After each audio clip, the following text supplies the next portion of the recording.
This is a HeadGum podcast.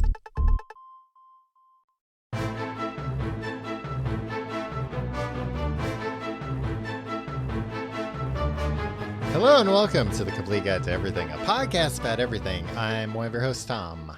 And I'm Tim. Tim, how are you doing this week? We just had a healthy discussion about Elvis before the show. Was that Elvis? Yeah, isn't that he says? 1 for the money, 2 for the show, 3 to get ready. Now let's go, go, go. Now let's go, go, go? I think it's now go, go, go. Something like that. Yeah. Yeah, it's Why are we Elvis. talking Who about else would this? it be? I just thought it was a phrase. No, it's not a phrase. What use would the phrase be? It's the beginning of a song. It's the beginning of an Elvis song. Tom, I'm doing all right this week. Do you get this about these troubled times we're in? And tell me if this is an actual thing that I should probably seek help for. I don't experience highs or lows. I'm just in the middle all the time. Just a general fine. numbness. Yeah.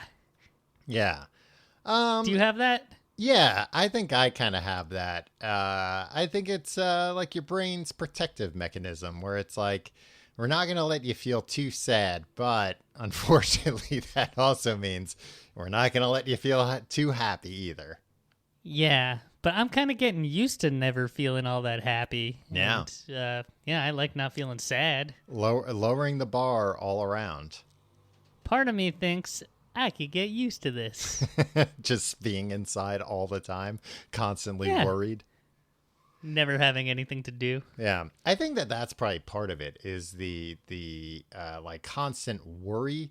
It's like, wears out your worry, the worry parts of your brain after a certain point, especially when it's like stuff that you have no control over anyway. I did notice that, like, I'm pretty much a hypochondriac. Mm-hmm.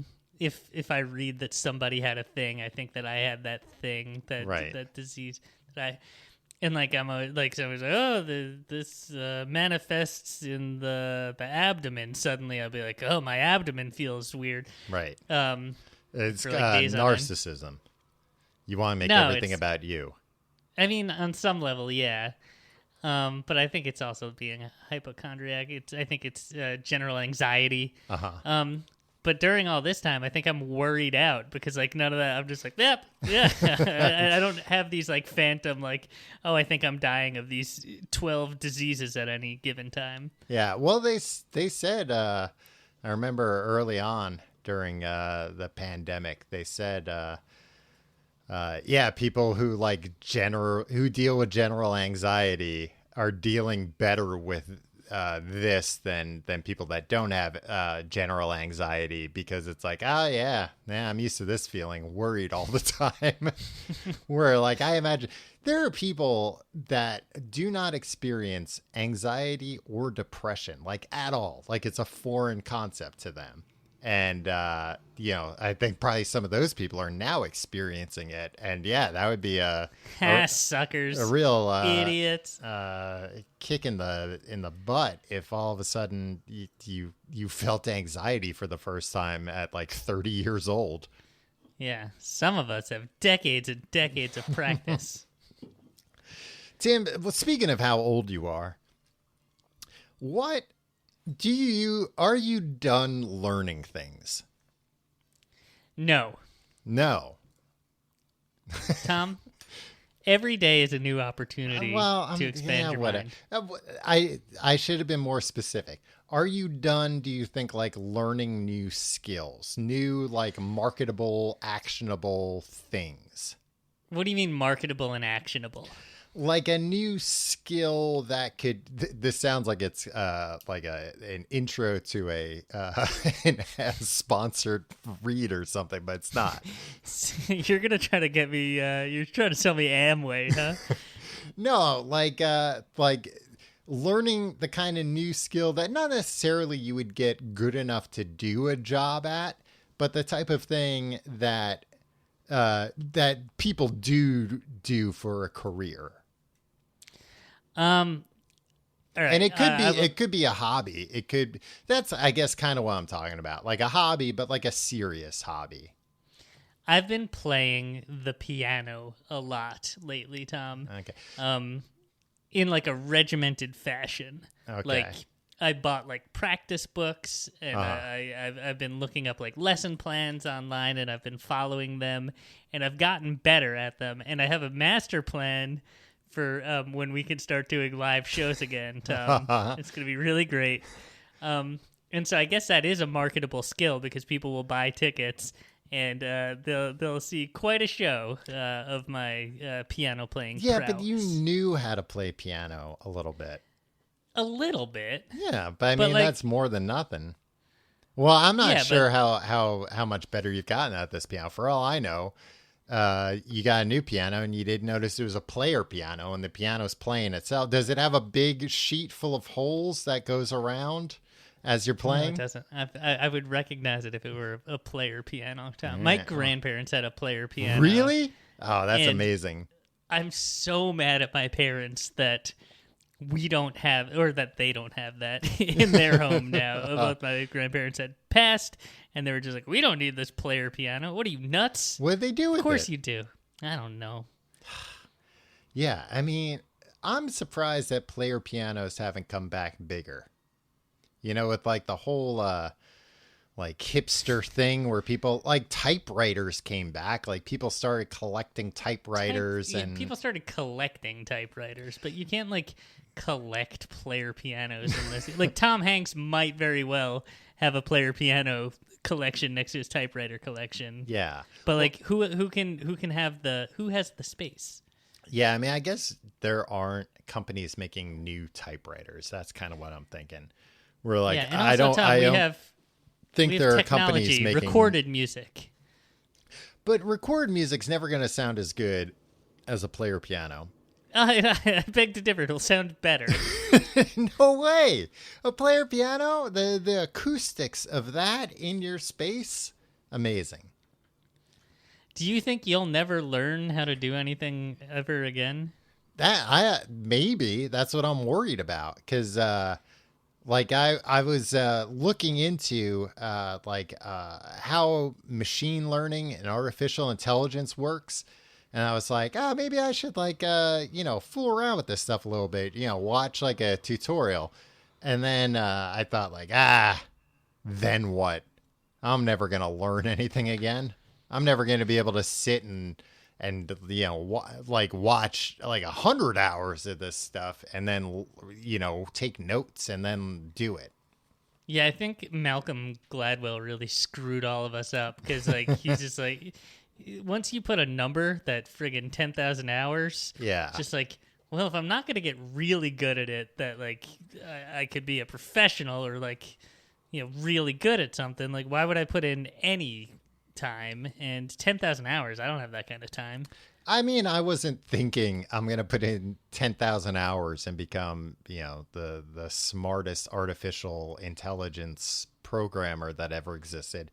But I was kind of looking at it and thinking, all right, what's the minimum amount of hours I would have to put in to be able to do something? Well, my idea was, it's what if I could train an algorithm to listen to all of our past shows and then make new shows, and then me and you could be drinking drinks with umbrellas in them on a beach. We're doing that anyway. Not on a beach, but that's only because of COVID. As soon as COVID's over, we're going to go back to recording this at the beach, right, Tom? Yeah, well, no, I'm saying we wouldn't even have to record it. We could have a computer do the job, and we can talk down to it. We can yell at it. We can say, that episode stinks, do it again. And guess what? It'll do it again in a half a second. All right, this is number one. You don't like to do things. You don't like to do anything. And I relate to that. Mm-hmm. But I don't think you can make this blanket statement once you reach 39, you can never learn new things. Well, no, you never liked doing anything in the first place.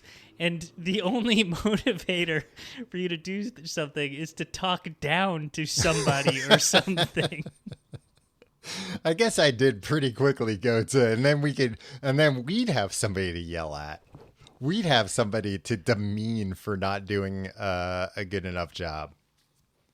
But and I like doing the podcast. I'm not looking for a way out of the podcast, but I'm just saying. You love finding. You're always trying to find the most efficient way to do things to no end. Yeah. You have a lot of time. You spend most of your time just watching YouTube videos of the Joe Rogan Experience. No, that's not true, Tim. How could I spend most of my time doing that? But I feel like you're always like, well, how can I optimize this so I don't have to spend any time on this hobby of mine so I can get it done with the bare minimum of time and effort. That way I can get back to staring at YouTube for hours. Like, first off, I've mostly run out of. Well, I started watching fail videos on YouTube. So now I get like a lot more fail video recommendations, and like they're pretty good. But like people falling off skateboards and stuff. Yeah, not necessarily skateboards, but sometimes skateboards. Sure. What is it? Is this like along the lines of like you had one job? No, it's more like Faces of Death kind of thing. People getting hit by trains and whatnot? It cuts away before you see that that's actually happened, but... No, what are the real fail videos that you watch? No, not fail videos, but like stunt videos, like extreme videos. Close BMX calls. Tricks? Like close calls videos. You ever watched any close calls videos? Describe one of these videos that you're talking about. Like a close call video is like somebody almost falling off the roof of a building, but then they hit a planter or something. It's like, oh boy, I almost fell off this building, but that was a close call. Video that you watch so much of that it gets recommended to you. I don't think you have to watch much because I think YouTube says, oh, you like that video? Well, we got a lot more where that came from. Yeah. I started watching a lot of near very close call hang glider accident videos. Those are terrifying. And I was thinking about getting into hang gliding, but then I saw some of these videos and no way, Jose. We had a friend that briefly got into hang gliding. And he was really excited about it. He was telling me all about it. And then I realized, like, in the last few years, like, he hasn't mentioned hang gliding, which is weird because, like, it became a pretty big part of his life a few years ago. Do you think something happened? Do you think he saw something? Like a UFO? No, he was hang gliding and he saw one of those close calls, but it wasn't. Oh no, I thought maybe he was up there and he saw something freaky and he was like, "No thanks, that's enough for me." If he had a close call, he'd walk away and he'd talk about it. He'd be like, "Whoop, I'm never hang gliding again because something horrible almost happened." But if he wasn't going to ever say anything again, and he was hang gliding with someone else and saw somebody else, really, it was more than a close call. It was a full call. Well, or if he was from the Grim Reaper. Or if he was up there and he saw like a Mothman and then he was like, well, nobody will believe me, but I'm not going back up there. I didn't know when I bought this hang glider there were Mothmen up there. Forget it. The sky's theirs. Let them keep it. I think you should get into AI, Tom, because talking to you is fucking exhausting and terrible.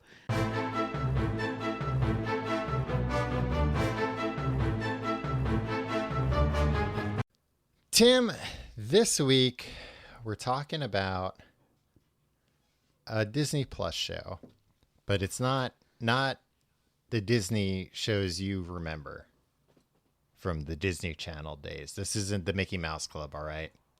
It's serious. Dumbo Circus? Was that a show? Yeah, it had like live action people in costumes. And Dumbo? Yeah, Dumbo was like a man in a suit. Oh, really? Or a puppet or something, yeah. Oh, that's a puppet. That's fine, but yeah, it appealed to me as a child, and I think the mouse was a guy in a suit. Is the mouse named Timothy? Timothy the mouse? Yeah, that sounds about right. I never had Disney Channel as a kid. Me neither. My babysitter did. Oh. But I wasn't allowed. I only caught glimpses of it. It was too raw. You weren't allowed to watch it. No, I was allowed to watch an hour of TV a day, and I chose The Price is Right. I always thought I wanted the Disney Channel as a kid just because it seemed very exclusive. And then some people had it. Like when we were growing up, it was like an add-on channel. Like it was like HBO. You had to pay extra. Yeah, it was not basic cable. Right. Yeah. But then anytime that way they could show hardcore nudity. But then anytime I had access to Disney Channel, I don't know, I was never interested in the programming they had available. When we were kids, they had fewer programs too. It was more like old cartoons and crap. I mean, old cartoons are pretty cool. Yeah, old. Tom, I watch Steamboat Willie 3 to 4 times a week. Anyway, we're talking about the new Disney Plus series, WandaVision.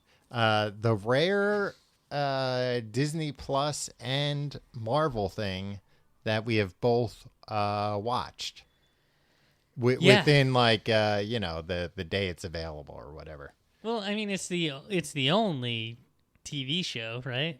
On Disney Plus, yeah. Yeah, it's the only Disney Plus Marvel thing so far that exists. Yeah. Yeah. Well, the others exist. They just haven't aired yet. Okay. Tim, how did you feel after finally getting your Marvel fix after 2020, a year without Marvel? Was there no Marvel? There was not a movie? single Marvel movie. Originally, last spring was supposed to be Black Widow, and then I think November was supposed to be the Eternals movie. That's the one that Kumail Nanjiani got jacked for. Yeah, it's Kumail. But neither of those movies were released, so there was no Disney thing in 2020. And even I think WandaVision got pushed back. I think originally it was supposed to be December, and that got pushed back a couple of weeks. Wow. Tom, I was devastated by the year without Marvel. Mm-hmm. And luckily this brought me out of my funk. Do you think, in all honesty, that it was probably a good thing for them just because 2019 they had Avengers Endgame and then Spider-Man Far From Home, which, were the end of whatchamacallit, phase 3 of Marvel movies. So like a lot of stories had been tied up in a nice little bow. And then there was just kind of this year of no Marvel movies. Do you think that perhaps helped with the potential of Marvel fatigue? Tom, I have no opinion on that, but in the past, I like interviewing you like you're one of the producers of these movies. I was surprised that you remembered to loop that back into a question that it started. That started off as a question, and then it turned into a number of statements, and I thought it was just going to end as a statement. Nope, I keep track of my questions. Tim, one of the best reporters on the beat. They do say that about you, Tom. But you, sir, you did not answer my question. You evaded my question. Tom, yeah, probably. I think Marvel fatigue is will rear its ugly head at some point. Do you ever, does your hypochondriac tendencies ever rear themselves in a way where you think you have Marvel fatigue? I mean, that's something I think I can be honestly diagnosed with, and I don't even really see many of the films. You famously, at the height of Marvel mania, as everybody called it, we had these discussions where I was lamenting the fact that, like, well, this is what movies are for the time being. Like, these are the only movies that are really gonna get made. And you were just like, for the time being, no, this will last forever. this will never end. God These willing. will always be the biggest movies on Earth. Yeah. Do you still feel that way? I think everything's going to be changing. It's a weird thing that, Marvel movies in particular took over, the blockbuster movies, like popcorn movies. Mm-hmm. it's weird that happened, and now they are seemingly going to focus on streaming shows more, which makes sense from a financial standpoint. That if people are paying $7 a month, then they're getting $84 a year from people. Yeah. Bare minimum. Whereas, if somebody saw 3 Marvel movies a year after the theaters and everything took their cut, they were getting, I don't know, maybe like $10 total. Yeah. I mean, this is the thing that I don't like about, I think it's just the culture now, but also specific to comic book movies. Everybody who's a fan of these movies are like also fans of doing the math for how much money the studio is making and what's the best business model for the studio making the films. It's just weird. I feel like in the past, nobody was like, you know what movie I really liked? Back to the Future. And you won't believe the back end points that Michael J. Fox got on that thing. And oh man, Universal Pictures really, I guess their president is safe for another year. Well, but I think, I don't think it's everybody started subscribing to the dang trades. I don't think it's necessarily a bad thing. And I think also, it's a terrible thing. Well, you shouldn't care about the business machinations behind the art that you like. So you think if a woman isn't paid as much as a man, that's none of your business?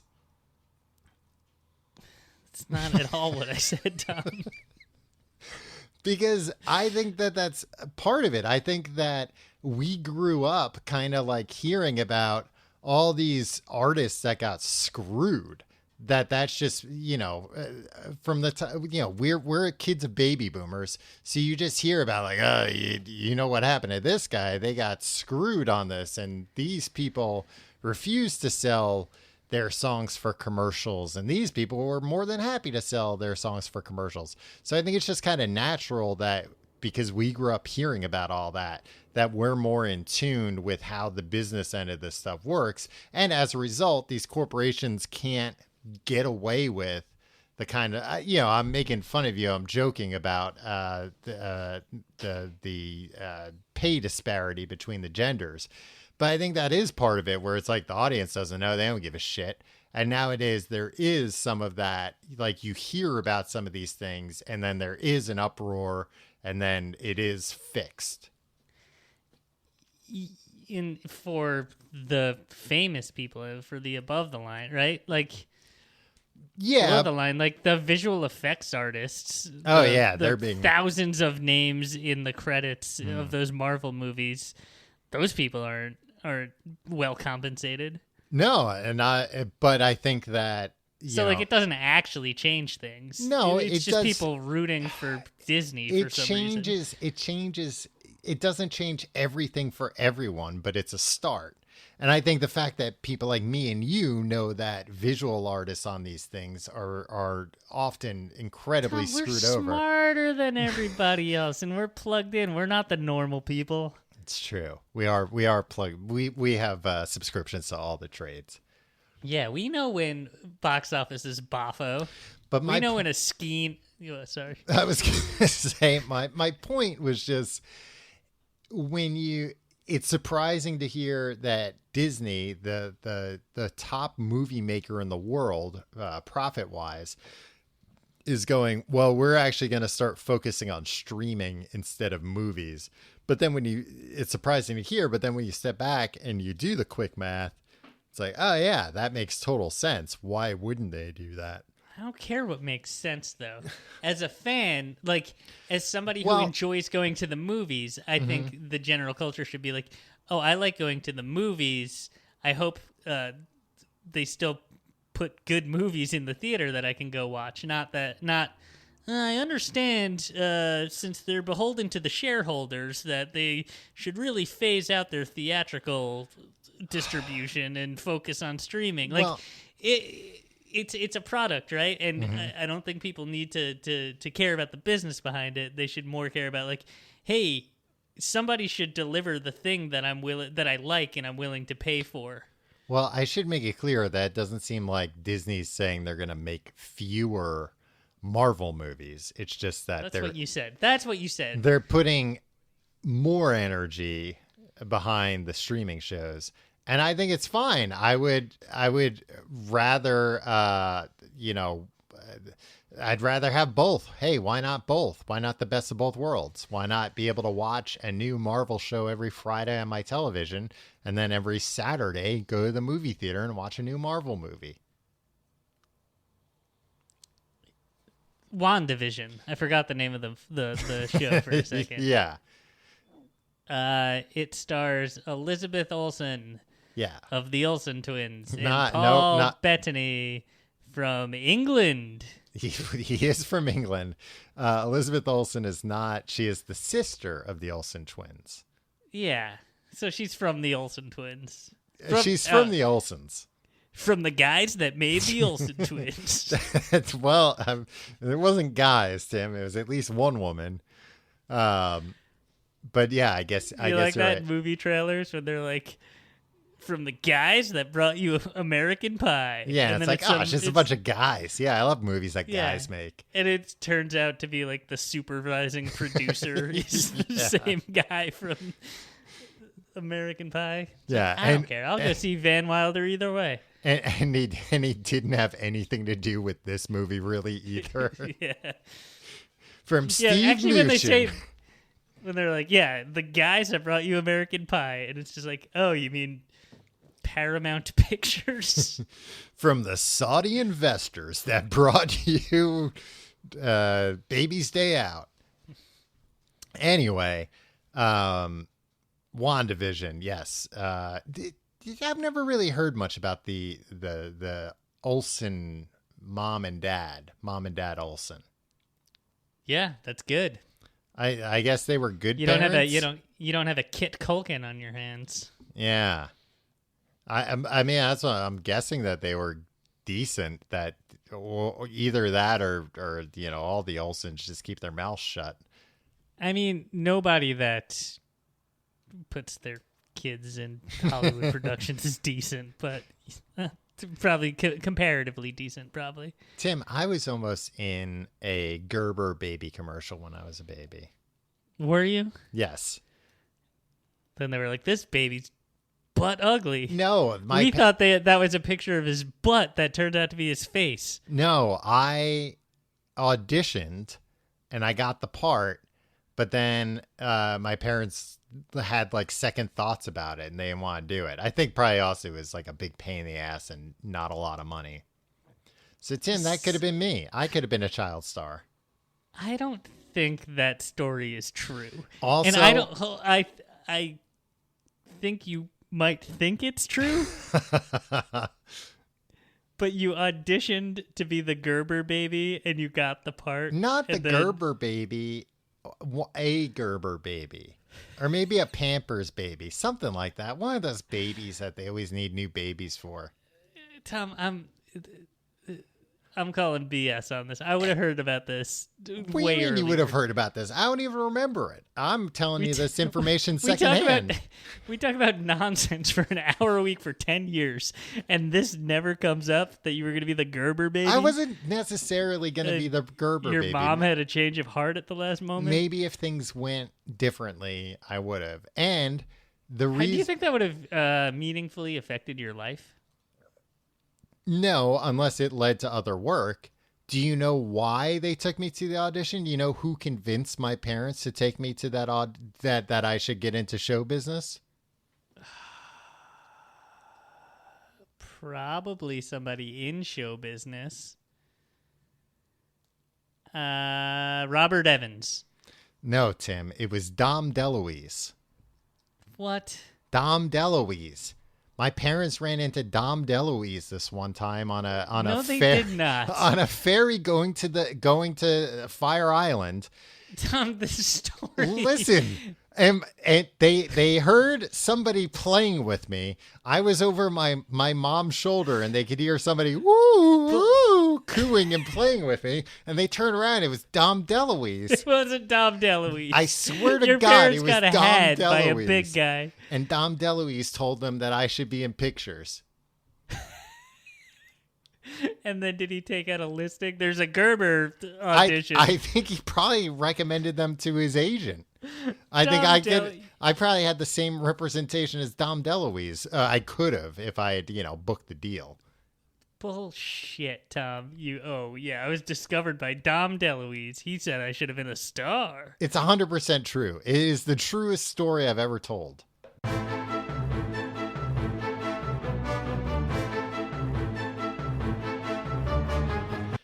Now, Tim, this show, I do think, WandaVision, so for maybe we'll give a little filler on who these characters are, if people don't know. Elizabeth Olsen plays Wanda Maximoff. Paul Bettany plays Vision, And the reason they hired Elizabeth Olsen is because of child labor laws, right? So since she's a twin, they could have her twin. They can switch her and her twin out. No, it was because the Olsen twins, they burned through all their hours as kids. So then once it was like, well, now we need an adult Olsen. It's like, all right, now you got to trade them out. You can't use the twins anymore. They've union rules. They've already worked too many hours. Right. But they are, the last we saw these characters, Vision was dead as a doornail. And Wanda had come back. She was snapped during Infinity War. She did not exist for 5 years, and then she came back, and she was there with the big fight against everybody.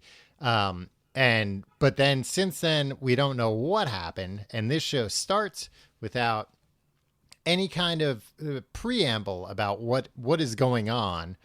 All we know is Vision is seemingly back to life. And Wanda is also still alive, and they are both inside a 1950s sitcom. Right, and I will say this, Tom. Mm-hmm. I didn't know who these characters were. I haven't seen most of the Marvel movies, and I watched these episodes, these first 2 episodes that came out, and I thought, oh, this is I'm going to need to know some stuff about this universe. Right. So I tried to quickly catch up on the MCU, and I was going to watch all the movies in release order as quickly as possible. So immediately after watching these episodes of WandaVision, I started with Iron Man. Yeah. I watched that film, and then I looked up, what's next? Oh, The Incredible Hulk starring Ed Norton from The Honeymooners. Which I guess this is where the 1950s sitcom idea originally came from. But so I was like, okay, let me just pop this up on Disney Plus. Number 1, it's not on Disney Plus. Number 2, from what I understand, Ed Norton isn't even in the films anymore. There's a whole different guy named Hulk. So I got in contact with you, and I was like, should I watch this Hulk movie? And you're like, well, it's bad, but it's canon. So I think I had to go pay for it somewhere to watch a bad movie, and then I decided not to watch any more of the Marvel Cinematic Universe movies. It's not bad, but it's not great. It's very mediocre, and I think that that's part of why nobody walked out of that movie being like, man, Edward Norton is Bruce Banner. I will not accept another actor playing Bruce Banner. I think they were like, oh, we can just get another guy who does indie movies sometimes, right? All right, we'll get Mark Ruffalo.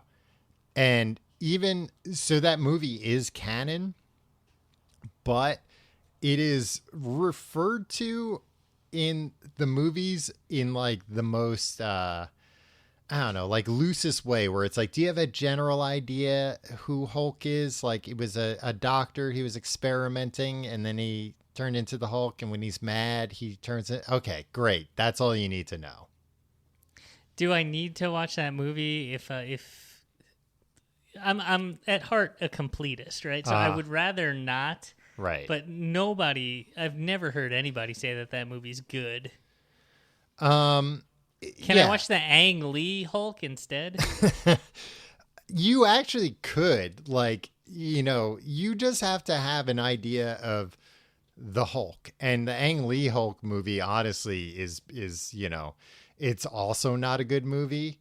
But it's the same idea of like, oh, there's this guy, Bruce Banner. He gets hit with gamma rays. He turns into the Hulk. You wouldn't like him when he's angry. You wouldn't like him when he's angry. But that's really all you need to know. But yeah, that movie's not on Disney Plus because of rights issues. I would also say that you don't have to watch all the Marvel movies. When my girlfriend wanted to see Endgame, I curated, I think Did she want to see it?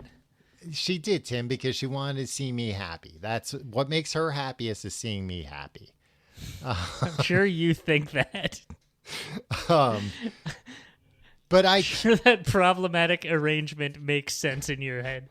But I think we only watched, I don't think we even watched the first Iron Man. I think we watched the first Avengers movies, the last two Captain America movies, and then the last two Avengers movies. So we watched 5 movies total. And like, that was maybe, twice I had to, pause and explain like, oh, we skipped the movie that this character came in. This is their deal. But I'm not going to have anybody to pause and explain to me. You can pause it and then call me and I'll explain anything you'd like. Any time of day. I bet you would. I would if you were curious enough to call me. I would happily. I wouldn't be like, fuck off. In a lot of ways, you're not a good friend, but in this way, I think you would be a solid friend. Well, that's the nicest thing you've ever said about me, Tim. So it's a real damn shame. What? That Dom DeLuise passed before he had a real shot at getting a role in the Marvel Cinematic Universe. 100%. He could have been anybody, really. They could have cast him as. He could have been the Nick Fury. He could have been the one that brought them all together. I mean, he passed in 2009, so he could have been in that first Iron Man movie. Yeah, for all we know, he probably auditioned and Sam Jackson just edged him out. They shot that scene with both of them, not sure who they were going to use. You know what Disney Plus does for the MCU movies? What? During the end credits, you know how on a TV show, you have the next skip episode credits option. Skip credits option. You can skip the end credits and get to the post credits scene with one click. So you don't have to see all the names of those pesky VFX artists that get paid $12 an hour. I think they to work 900-hour weeks. They show the end credit scenes they're actually like mid-credit scenes. So it's like once they get to names you wouldn't recognize. Or names of people who aren't extremely rich who demand that everybody see their name, then they show that scene. And then they're like, yeah, here's the 10,000 people that worked 80-hour weeks to make this movie. Iron Man 1 is a true post-credit scene. Yes. Yeah, and that was the first one. Yeah. But you didn't know anything about Wanda or Vision going into this television show. No, you sent me a graphic novel a couple of years ago. That was nice. I read some of it, Tim, but it wasn't that graphic. It had a few swear words. You convinced me to buy a Batman comic one time, and I got to page like 5. Yeah, you were like, oh, no, a Superman one. And you were like, you should get All-Star Superman. And I was like, okay, I like Superman. And then Lois Lane is nude on page 5. And I'm just like, oh, this is what this is? Yeah. Some pervert's fantasy. You brought this up 1,000 times. She's taking a shower, Tim, and you see her butt. That's all. Yeah, what do we need to see? PG-13. She's in the shower. Yeah, she's got a butt. PG-13 maybe in 1987, not these days though. Look, it's just meant to show you the Lois Lane's just like you, Tim. She's got a butt and she has to poop. That's all. And that contrasts. We never see Superman's butt. We don't know if he's got a butt and if he has to poop. Does he? No, He probably doesn't have to poop ever, right? Yeah, I don't think it's ever been answered, honestly. He either doesn't have to poop or when he poops, it's weird. Like he poops something else. Hold on. Has this conversation happened in a Kevin Smith movie? No. Or I think what we should be asking ourselves is, if this conversation could have happened in a Kevin Smith movie, should we be having it? So, yeah, I bought you the Tom King Vision comic. It's 6-issue arc, very good. He won like a bunch of awards for it. I forget the artist. Oscar, I think. Yeah. He didn't win an Oscar, but he won like an Eisner or whatever. Yeah, well, I mean, it's owned by the former CEO of Disney, who now owns Marvel. But in the bag. You don't need to know anything about these characters, especially since we don't know what their situation is. We don't know why they're in a 1950s sitcom. Although right. I will say, I was very impressed. Like seeing the promos and everything for this, I was like, oh man, this looks weird. Awesome. I'm real into this. And then I was like, is this going to be like the first 5 minutes?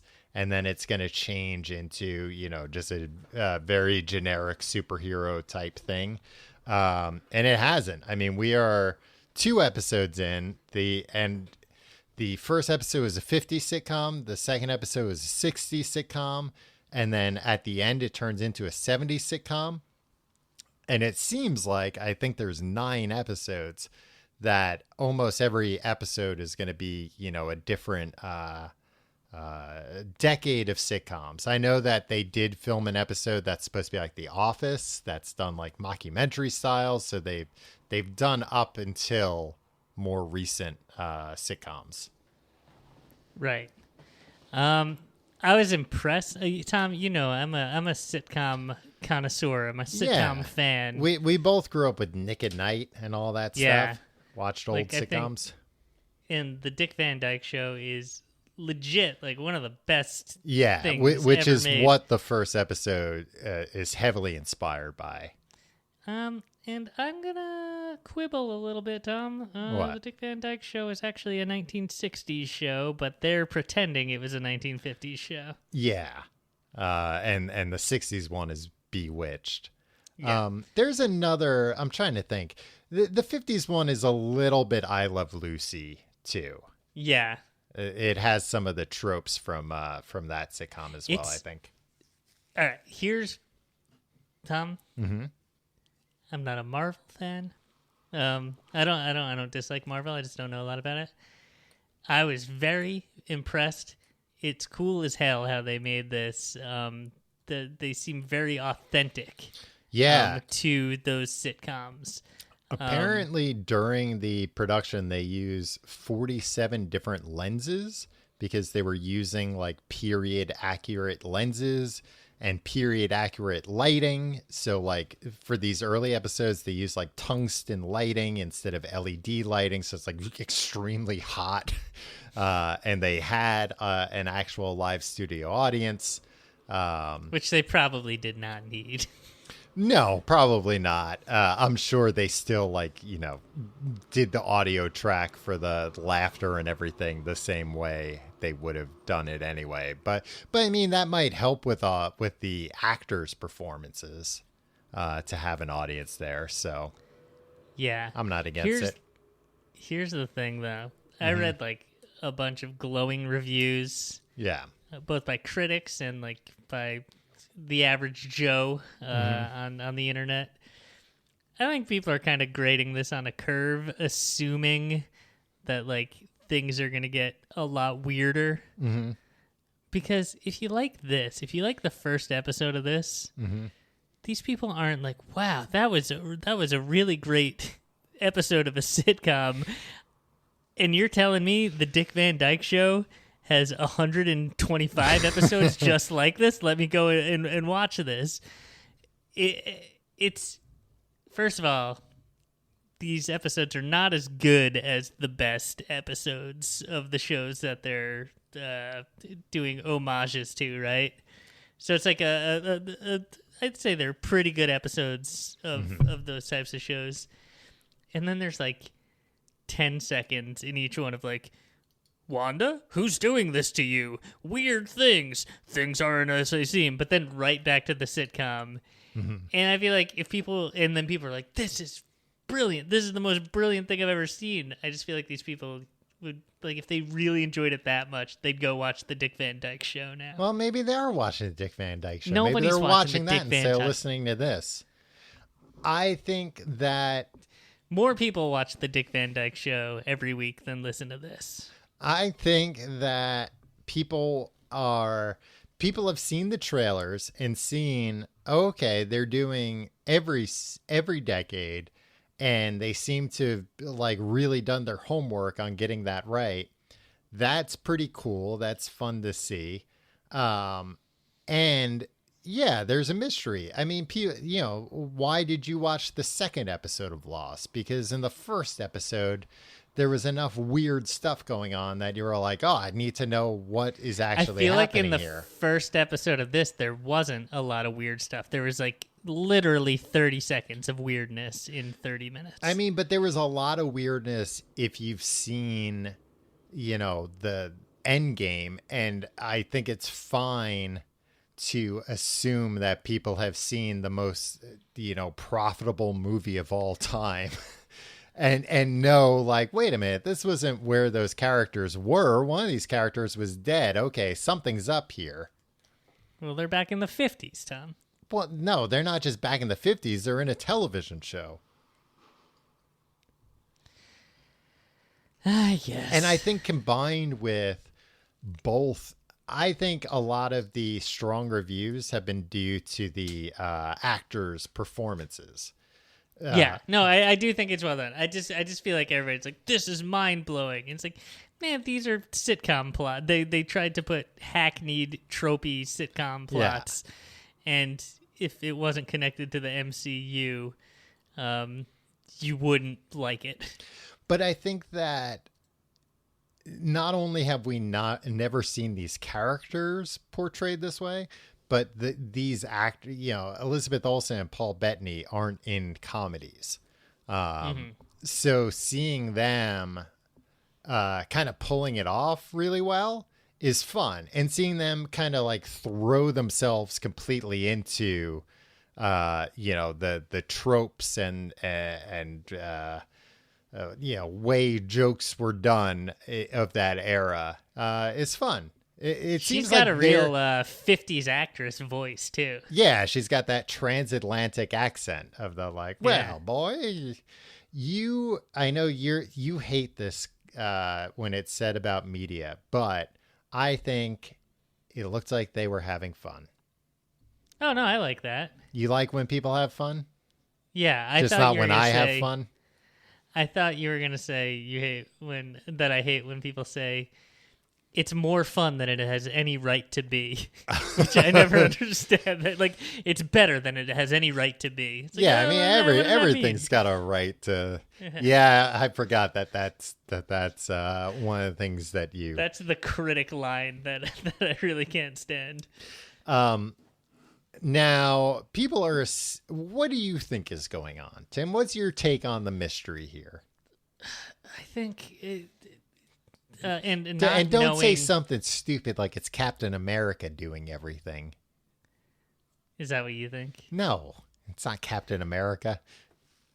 I mean, I think this is where I'm at a distinct disadvantage because I don't know anything about the greater universe or these characters. But from what I've read about the Scarlet Witch, Wanda, is that she can create reality, right? She can create her own reality and alter existing reality.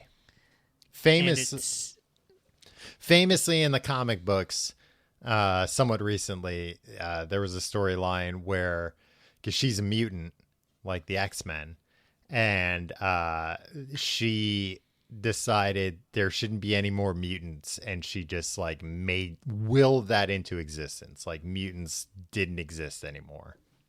So she's extremely powerful. Right. So I think she's probably this is probably a construct of or her creating this reality. Yeah. Somebody, people are coming in and saying, who's doing this to you? So maybe somebody's forcing her to do that. Well, do you know who was saying that to her? The doctor? No. God damn it, Tim. It's not even the same. Not Doctor Who.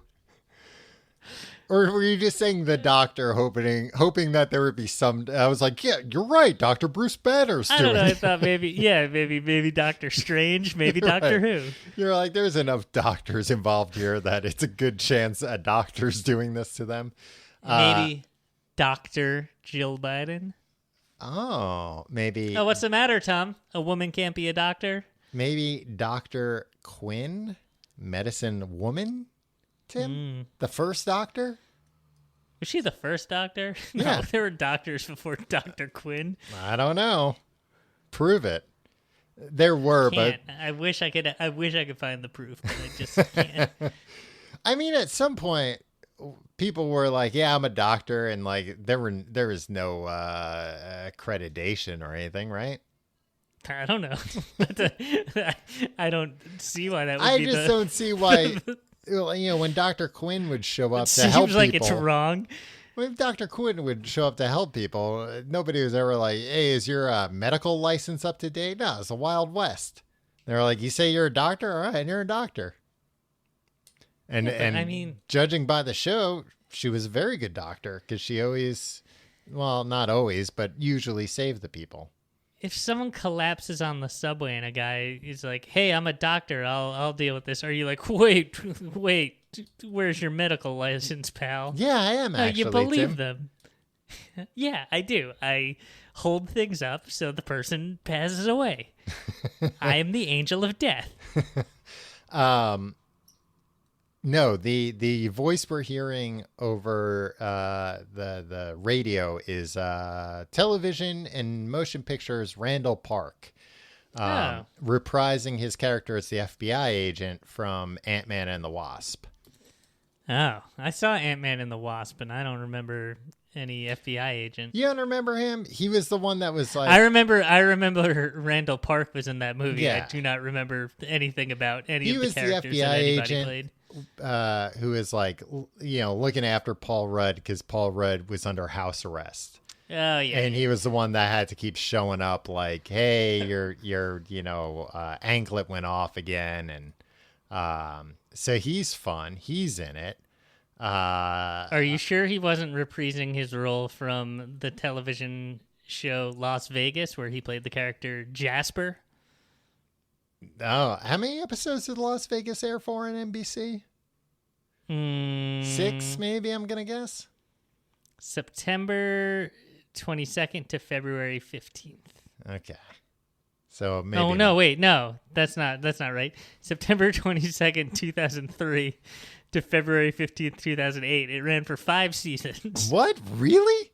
Yeah. I thought that got canceled halfway through the first... see, Tim, I don't know everything about the television and movie industry. You proved me wrong. The opening theme song, "A Little Less Conversation" by Elvis Presley. Is that where he says 1 for the money, 2 for the show? No, that's where he says, "A little less conversation, a little more action." Remember? Remember when the remix of that song came out in like 2003, 2004? Yeah. It might have been for this.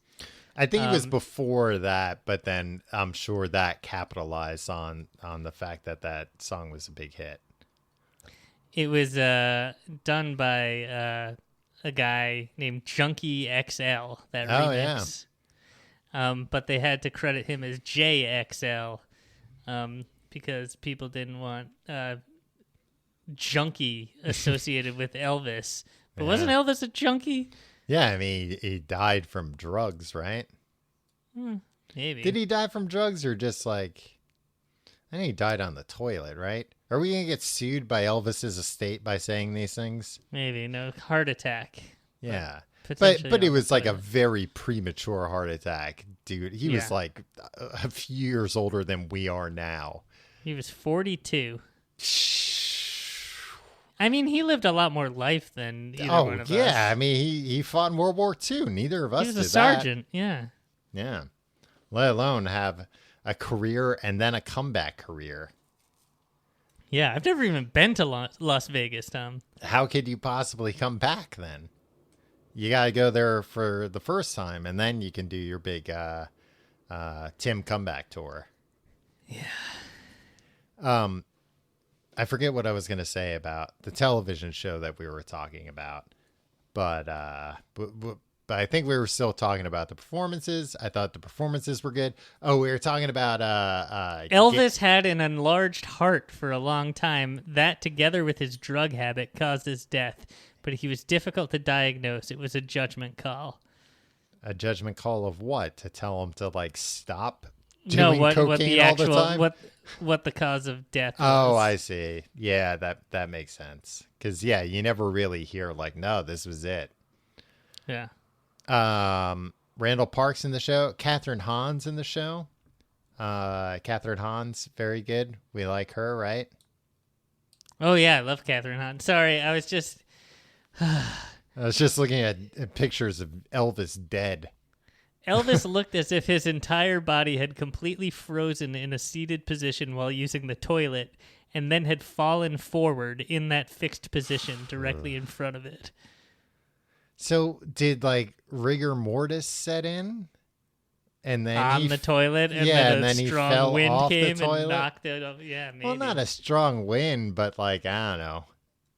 Over time, like the blood settled and tipped him forward or something. Maybe. Deborah Jo Rupp. Who's that? Oh, yeah. That was the other person I was going to say, who plays the boss's wife. Yeah. She not only was in that 70s show, but she was in Friends.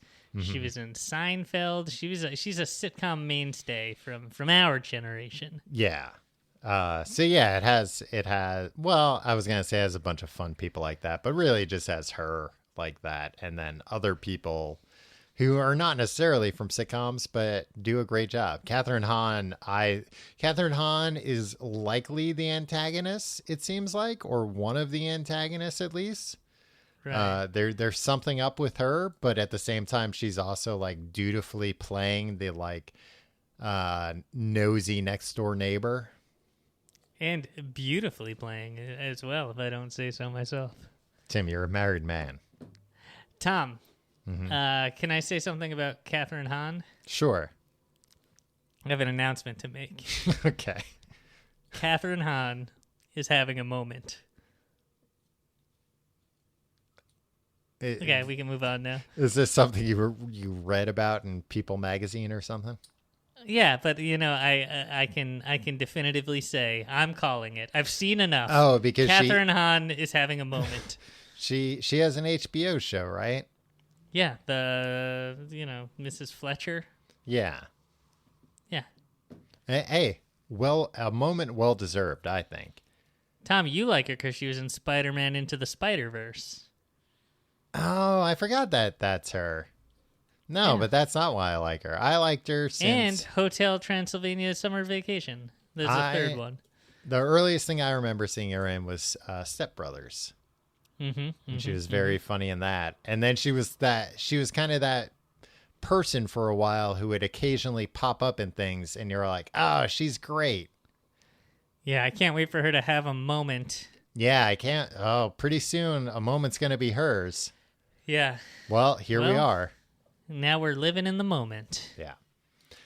Catherine Hahn's moment. You didn't ask me if I thought what I thought was going on in WandaVision. Yeah. Would you like to know? Yeah, that's fine. I mean, I think pretty much the same thing you think. Just, she's creating some kind of reality. I think maybe somebody is causing her to do that. She's not completely doing that on her own. And I think that's why the FBI and SWORD are potentially trying to help her. They don't really know what's going on. But we'll see. I hope Vision's alive. I hope somehow he comes back to life. He's a fun character that I don't think has been fully explored enough in the movies. Yeah, they always come back to life or go into the past or something. I always thought it was weird in the movies because like he's a synthoid, a like synthetic human being that is created. And like when that happens in the movie, that it's not like, oh, this has happened before. It's like, no, this is like a pretty unique thing that has happened that Tony Stark and Bruce Banner have created. And then Tony Stark really doesn't like interact with them all that much.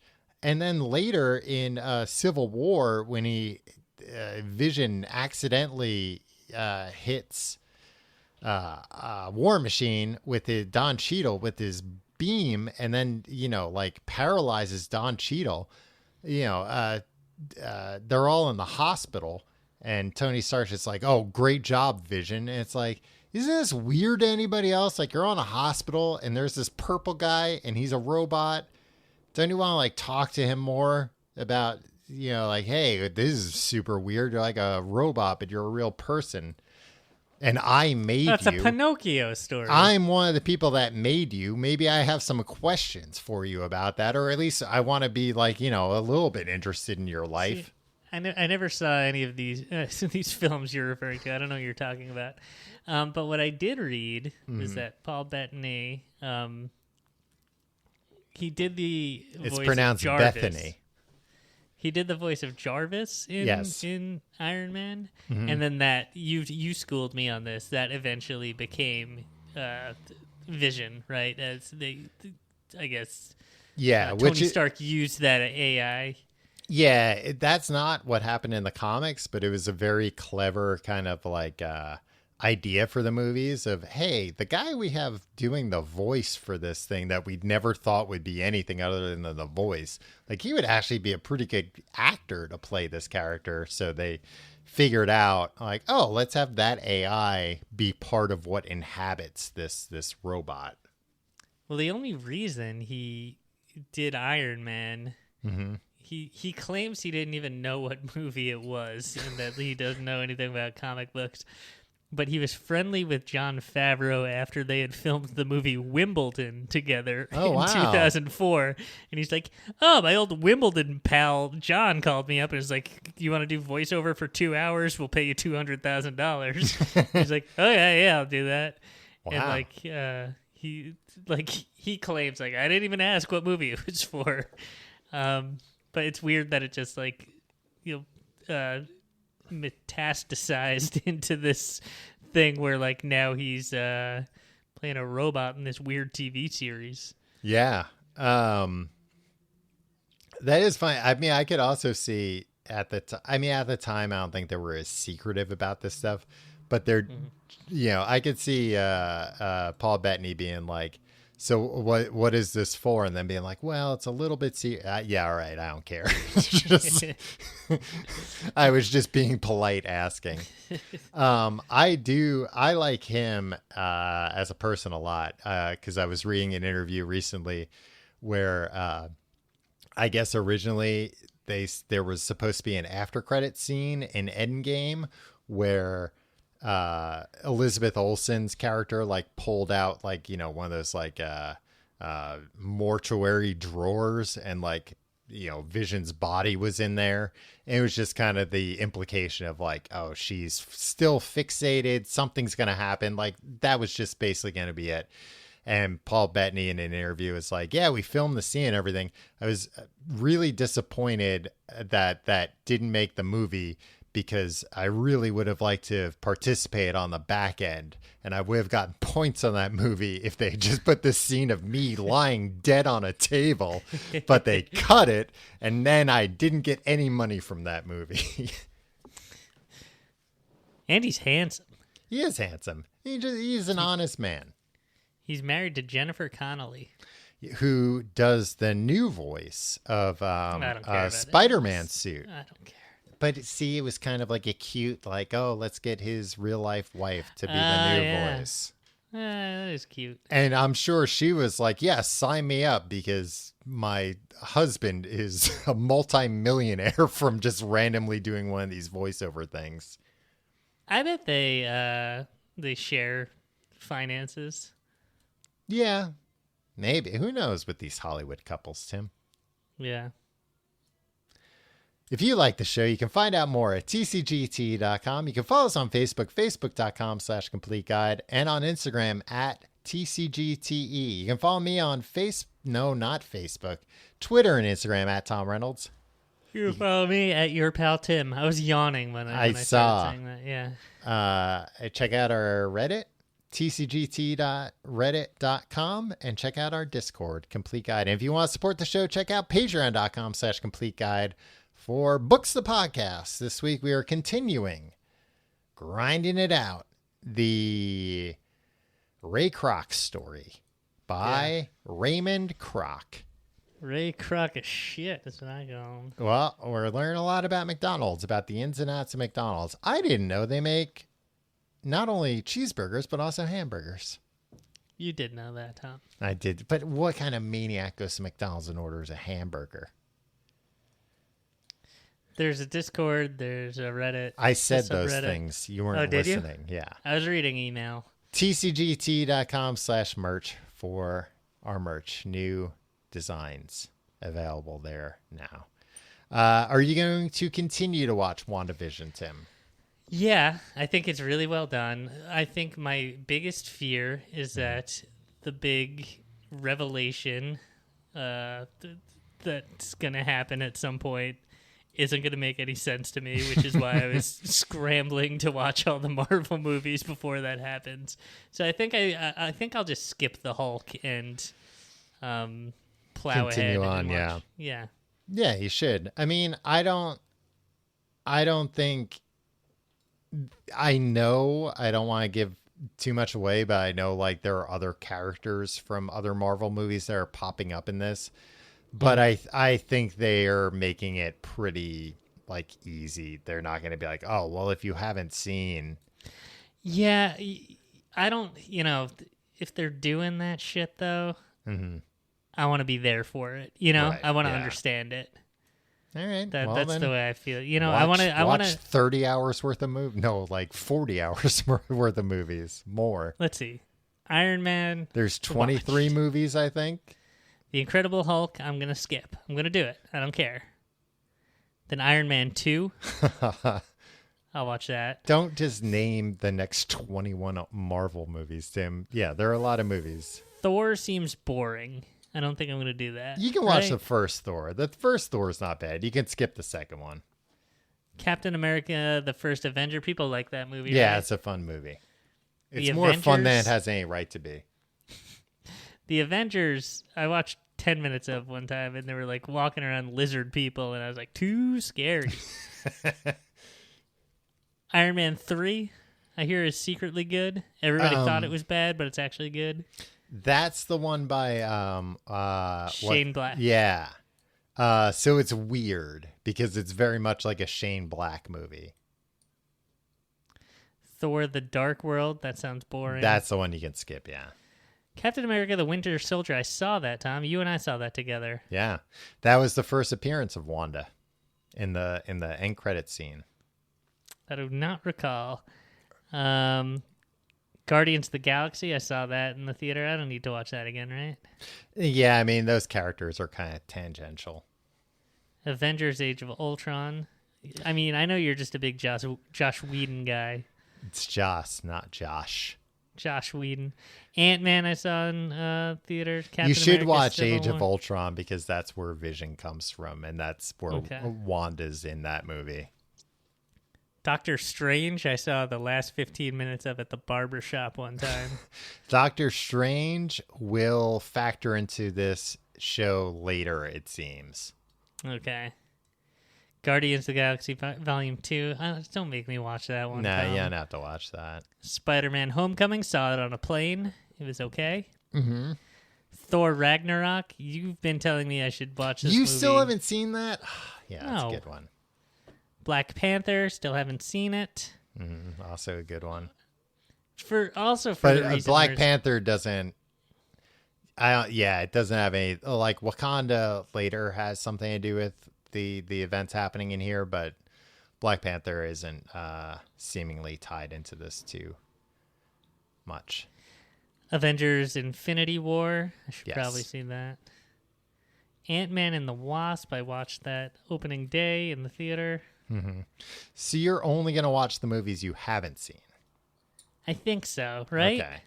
Yeah, I mean, the ones you have seen, I'm sure you don't remember any of, but... Yeah, that's true. All right, I got to watch those too. Captain Marvel. Also, you've seen mostly the good ones, so I feel like you're going to get discouraged real quick just watching all the movies you skip because everybody was like, you don't need to see that one. Captain Marvel is good, but also seemingly doesn't have anything to do with this movie. So this or TV show. WandaVision, they say kind of folds right into Doctor Strange in the Multiverse of Madness. Yes.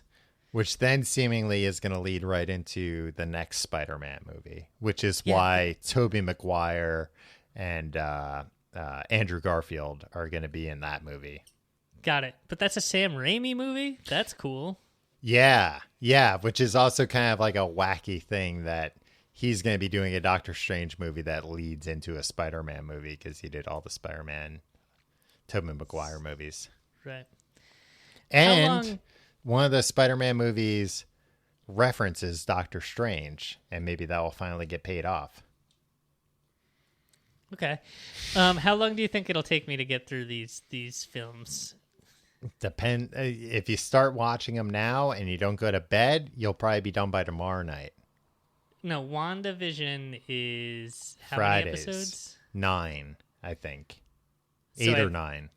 So I have 8 more weeks. Yeah. 7 or 8 more weeks. Mm-hmm. I can watch like 3 or 4 movies a week. If you watch like one movie that has that is like good and or has anything to do with it, then you can watch one movie a week. I mean, that's kind of the good thing about Marvel is like the bad movies, they don't reference. So it's like they just write off a clunker right away. They're just like, oh, no, they that don't didn't work. write it off, but they're kind of like, you know what? Like, let's not call back. Let's not remind people about that movie. That wasn't that good. That might be the secret to their success. I think it kind of is. Because I think, like, very much people are like, man, they've never missed. Everything they've done is a hit. And it's like, like half the movies are good.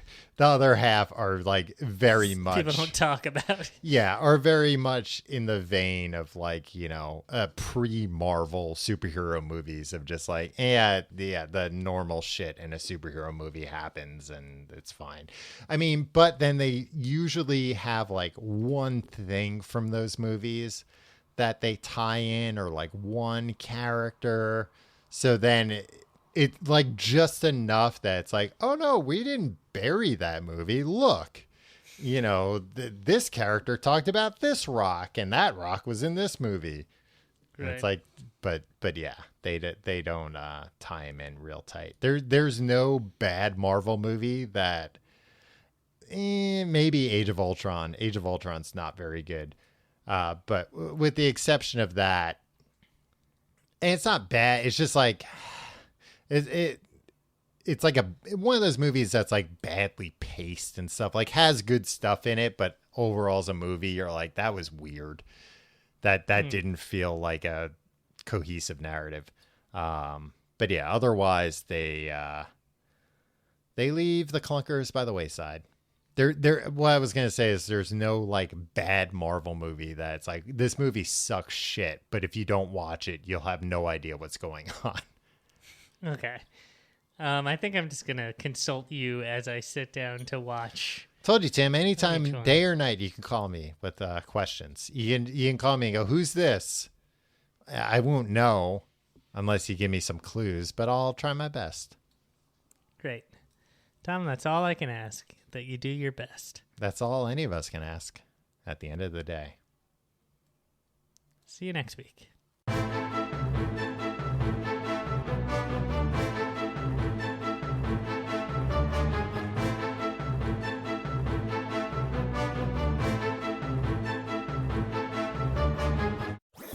That was a HeadGum podcast.